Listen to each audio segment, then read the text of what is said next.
Hello my dear students, मैं commerce वाले गुरुजी।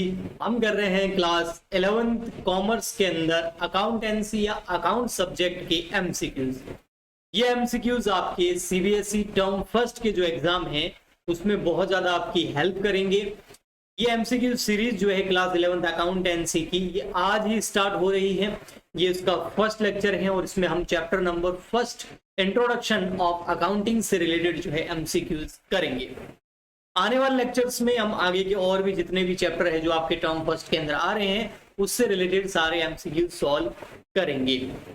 इस एमसीक्यू सीरीज को स्टार्ट करने से पहले और आज के चैप्टर से रिलेटेड एमसीक्यू स्टार्ट करने से पहले बस मैं आपका थोड़ा सा समय लेना चाहूंगा।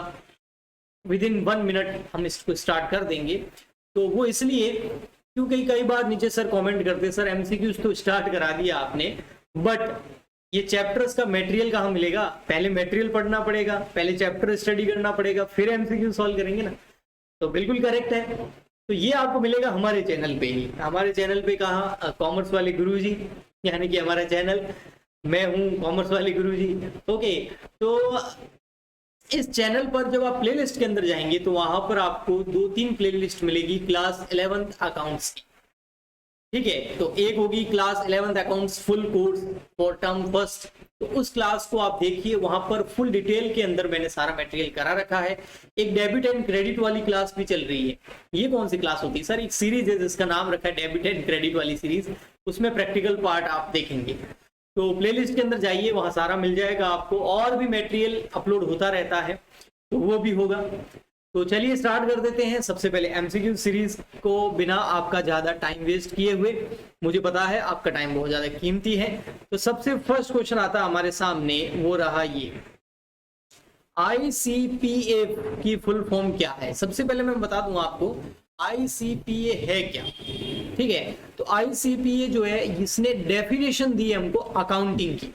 तो हमारा जब चैप्टर स्टार्ट होता है एनसीईआरटी के सिलेबस के हिसाब से इंट्रोडक्शन ऑफ अकाउंटिंग, तो वहां पर AICPA जो है उसकी फुल फॉर्म दे रखी है। तो वो क्या है? तो उसमें है आपका American institute of certified public accountants, या फिर American institute of certified private accountants, या फिर पब्लिक अकाउंटेंट्स। तो इसमें जो है करेक्ट आंसर जो है आपका वो है ए। ओके, ठीक सर।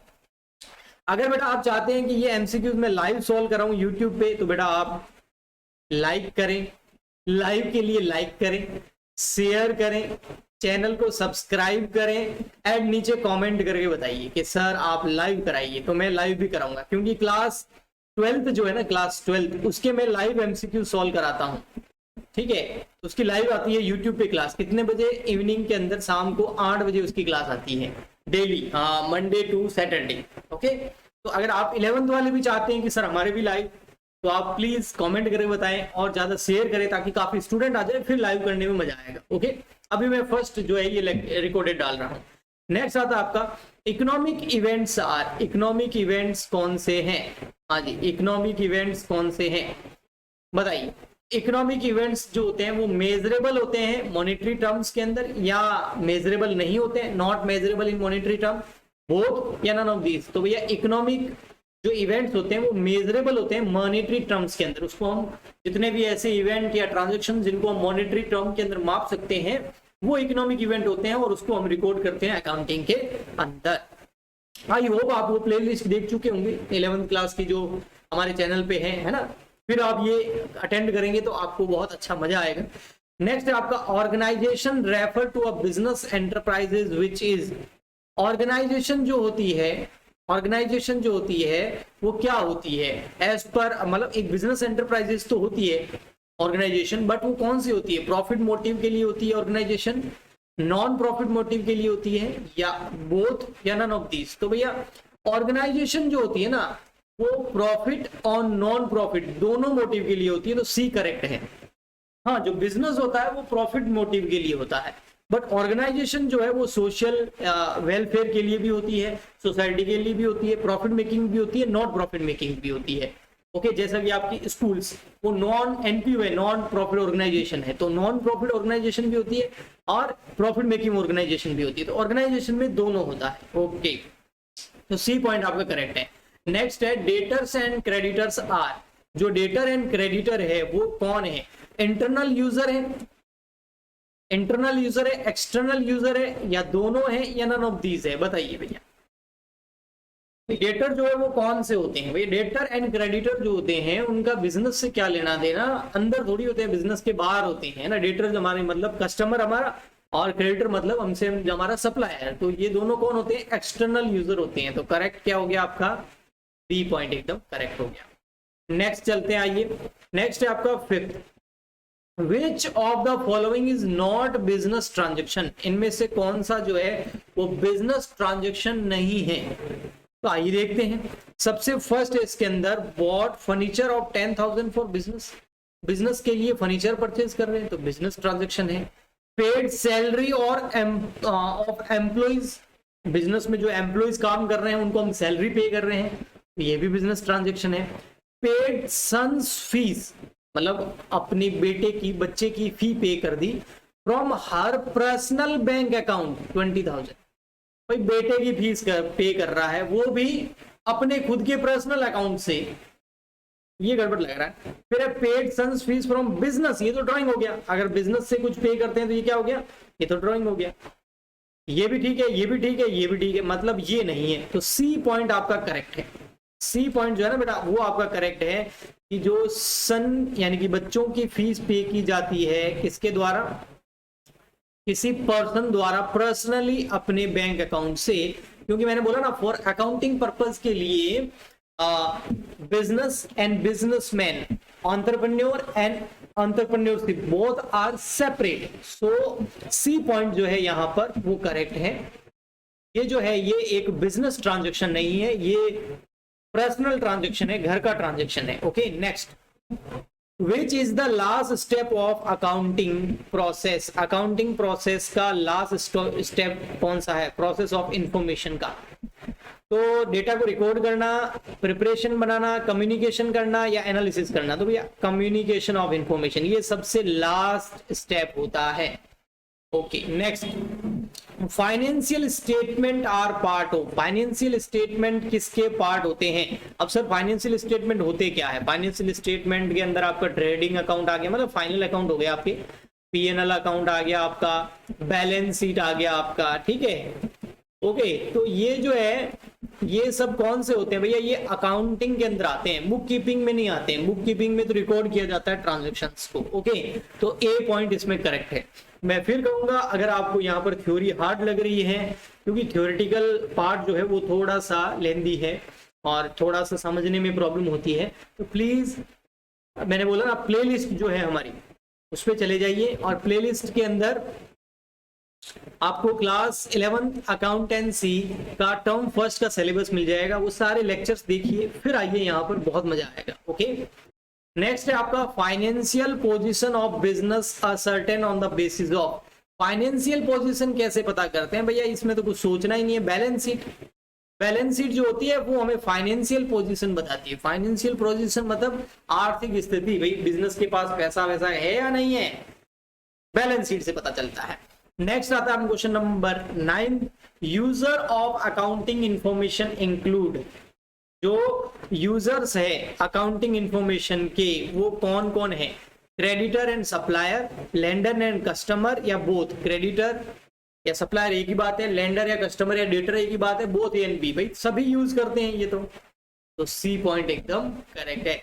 नेक्स्ट चलते हैं क्वेश्चन नंबर 10 पर। Financial statement do not consider, financial statement क्या कंसीडर नहीं करता है? फाइनेंशियल स्टेटमेंट मतलब ट्रेडिंग, पीएनएल, बैलेंस शीट जो किस चीज को नहीं लेता है? Assets express in monetary term, बिल्कुल ये तो लेता है, ये तो करेक्ट है। लायबिलिटी, भाई एसेट्स तो लिखती है ना उसमें, liability expected in monetary term ये भी लिखता है। Asset and liability expressed in non monetary terms, यानी कि ऐसी एसेट एंड लायबिलिटी जिसको आप पैसों के अंदर उसका मेजरमेंट नहीं कर सकती, उसको हम फाइनेंशियल स्टेटमेंट में, बैलेंस शीट में लिखेंगे क्या? ना बाबा ना, तो हम नहीं लिखेंगे। तो ये हो गया सी। रिकॉर्ड ही वही चीजें की जाती है जिसको मॉनेटरी टर्म्स में लिखा जा सकता है, जिसको पैसों में, रुपयों में, रोकड़े में मापा जा सकता है। Okay 11th question, on 1st January Ram paid rent 10,000। Ram जो है उसने रेंट पे किया है भैया, तो अच्छी बात है, राम को का बिजनेस होगा तो रेंट तो पे करेगा भी, दुकान ली होगी है ना, तो उस दुकान का किराया तो पे करना ही पड़ेगा ना। दिस कैन क्लासिफाइड एज, ये क्या है, एक तरह का इवेंट है, एक ट्रांजैक्शन है, a transaction as well as event, दोनों है, बताइए। हाँ जी, तो भैया ये कोई इवेंट नहीं है, ये एक तरह का ट्रांजैक्शन है और इसको मॉनेटरी टर्म में मापा जा सकता है, क्योंकि 10,000 रुपीज पे कर रहे हैं, पैसा जा रहा है तो इसको डेबिट कर देंगे, rent account debit to cash, और it is a transaction. Okay, next आते हैं हम 12th पर। All the following items are classified as fundamental accounting assumption. उन सबको, अच्छा सबसे पहले आपको पता होना चाहिए फंडामेंटल अकाउंटिंग एजम्पशन कौन सी होती है ना, ये अच्छा क्वेश्चन है। तो अगर आपको ये पता है तो समझो आपका काम हो गया भैया। फंडामेंटल अकाउंटिंग एजम्पशन जो होती है ना, वो दो होती है। कौन कौन सी होती है? एक तो होती है आपकी ये, सॉरी हाँ, कंसिस्टेंसी, ये फंडामेंटल अकाउंटिंग एजम्पशन की बात कर रहा हूं, और एक होता है आपका going concern. It is a fundamental assumption accounting, ये दो होती है। ये भी एजम्पशन है, लेकिन ये बिजनेस एंटिटी वाली फंडामेंटल अकाउंटिंग एजम्पशन नहीं है। तो यहाँ पर इसने बोला कौन सी नहीं है, एक्सेप्ट एक को छोड़कर बाकी सब फंडामेंटल अकाउंटिंग एजम्पशन है। तो फंडामेंटल अकाउंटिंग एजम्पशन दो होती है, हमेशा याद रखना, कंसिस्टेंसी एंड गोइंग कंसर्न। तो इसका मतलब बिजनेस एंटिटी जो है ये फंडामेंटल अकाउंटिंग एजम्पशन नहीं है, और उसने वही बोला था। तो 12th का आंसर हो गया आपका B. Next question number 13, two primary qualitative chartered characteristics of financial statement. दो कौन सी कैरेक्टरिस्टिक्स है फाइनेंशियल स्टेटमेंट की? तो यहां पर आपको काफी सारी दे रखी है, आपको बताना है कौन सी है। अंडरस्टैंड एबिलिटी एंड मटेरियलिटी, ठीक है, ये प्राइमरी नहीं है, ठीक है। फिर ये नेचुरलिटी एंड अंडरस्टेबिलिटी, ये भी ठीक है कि भाई आपके फाइनेंशियल स्टेटमेंट ऐसे होने चाहिए जो मटेरियल होने चाहिए, जो अच्छे होने चाहिए, जो समझ में आने वाले होने चाहिए, तो ये तो ठीक है। प्राइमरी क्या है? प्राइमरी बताए क्या? प्राइमरी है रेलेवेंस एंड रिलायबिलिटी। आपके सबसे पहले स्टेटमेंट क्या होने चाहिए? रेलेवेंस होने चाहिए और विश्वसनीय होनी चाहिए, उस पर विश्वास किया जा सकता हो, ट्रस्ट किया जा सकता हो, रिलायबल होने चाहिए, वो रिलायबल होने चाहिए। तो बी जो है वो करेक्ट है, ये प्राइमरी क्वालिटी है। ओके, नेक्स्ट है Ramesh enterprises follow the return down value method of depreciation. Depreciation का जो है दो मेथड रहते हैं, एक एसएलएम स्ट्रेट लाइन मेथड, एक रिटर्न डाउन वैल्यू मेथड। तो ये return down value method use कर रहा है, क्यों कर रहा है? कंपेरेबिलिटी के लिए नहीं, कंपेरेबिलिटी के लिए नहीं कर रहा है, तो फिर क्यों कर रहा है? कंसिस्टेंसी के लिए कर रहा है, क्योंकि उसमें कंसिस्टेंसी रहती है, डेप्रिसिएशन हमेशा लगता ही रहता है और कभी भी एसेट की वैल्यू जीरो नहीं होती है। तो ये है आपका सी, इसका सी है, और इसका था 13 का बी। नेक्स्ट है आपका क्वेश्चन नंबर 15 एंड लास्ट। इसके बाद हम आगे कल करेंगे। आप सपोर्ट करना, लाइक शेयर सब्सक्राइब करना, कमेंट करके बताना, सारे स्टूडेंट्स तक पहुंचा दीजिए, ताकि हम इसको कंटिन्यू सीरीज को अच्छे से करें और पूरे जोश के साथ में करें, है ना। चलिए, और मैं लाइव भी आऊं, ऐसा अगर लाइव आना आप चाहते हैं मैं लाइव आऊं तो नीचे कमेंट करके बताना, शेयर करो ज्यादा से ज्यादा, तो मैं लाइव भी आऊंगा और आपको टाइम भी बता दूंगा लाइव आने का। ओके, क्योंकि 12th का एमसीक्यूज लाइव ही चल रहा है। राजेश जो है उसने गुड्स परचेज किया 12 लाख रुपए का। ओके, उसमें से 4/5 बेच दिया, तो 12 लाख का 4/5 कितना होता है भाई? 4/5 कर दो 12 का, 12 लाख का 4/5 करो, उतना गुड्स इसने बेच दिया, तो मल्टीप्लाई बाय 4, ये हो गया 9,60,000। ओके, ये होगी cost, COGS, cost of goods sold, जो गुड्स बेचा है उसकी कॉस्ट। पर सेल कितने में किया? 15 लाख में। अच्छा, मतलब 15 लाख में सेल कर दिया, लेकिन था कितने का? 960 का। अरे वाह, 960 की चीज 15 में बेच दी। अच्छा, प्रॉफिट कितना हुआ देखना, वो सर 540। ओके, बट ये सेल करने में हमारा आगे एक्सपेंस कितना हो गया? 2 लाख, तो 2 लाख हमारा एक्सपेंस हो गया। तो अब नेट प्रॉफिट कितना आ गया? नेट प्रॉफिट आ गया है आपका यहाँ पर 340। तो ये 340, ये भी नेट प्रॉफिट बोल रहा है, ठीक है, एकदम करेक्ट है। Which of the accounting concept was following by him? ये कौन सा अकाउंटिंग कॉन्सेप्ट है जिसमें सेल में से कॉस्ट एंड एक्सपेंस लेस करके प्रॉफिट कैलकुलेट किया जाता है? तो ये जो है ये आपका है मैचिंग कॉन्सेप्ट। क्यों यहाँ पर मैचिंग कॉन्सेप्ट क्यों है? क्योंकि हमारे एक्सपेंसेस भी लिए हैं, ये रहे 2 लाख रुपीज वाले, और कॉस्ट भी ले ली है। तो कॉस्ट और एक्सपेंसेस यानी कि एक्सपेंडिचर को प्रॉफिट के साथ मैच करने की कोशिश की जा रही है, ये मैचिंग कॉन्सेप्ट है। ओके, ठीक। तो ये था एमसीक्यूज का फर्स्ट। और तो फर्स्ट जो है एमसीक्यूज आए हैं क्लास 11th के, तो आप भी इसको सबसे पहले शेयर कर दीजिए और इसको इतना अपना प्यार और सपोर्ट दीजिए कि मजा आ जाए मुझे भी और आपको भी पढ़ने में, और हम मिल करके आपके एमसीक्यूज जो आने वाले हैं टर्म फर्स्ट के अंदर, उसमें हम मिल करके इतनी अच्छी प्रिपरेशन करें कि आपके उसके अंदर बहुत अच्छे मार्क्स आए। ठीक है, तो इसके अलावा एक चीज और जाते जाते, अगर आपको ये पूरा पीडीएफ चाहिए तो आप हमारा टेलीग्राम चैनल ज्वाइन कर लीजिए। टेलीग्राम चैनल का नाम क्या मैं बता देता हूँ, @कॉमर्स वाले गुरुजी, कॉमर्स वाले गुरुजी। टेलीग्राम एक एप्लीकेशन है, इंस्टॉल कर लो उसको, फ्री ऑफ कॉस्ट होती है वो। वहाँ सर्च बॉक्स में लिखिए बिना स्पेस के कॉमर्स वाले गुरुजी। लगभग 1200 करीब स्टूडेंट है वहाँ पर, आप भी ज्वाइन कर लीजिए। हम मिलते हैं नेक्स्ट लेक्चर के अंदर एमसीक्यूज के। आज के लिए इतना ही। लाइक करना मत भूलना, शेयर करना मत भूलना, सब्सक्राइब करना मत भूलना। तो कल मिलते हैं, तब तक के लिए goodbye and thank you.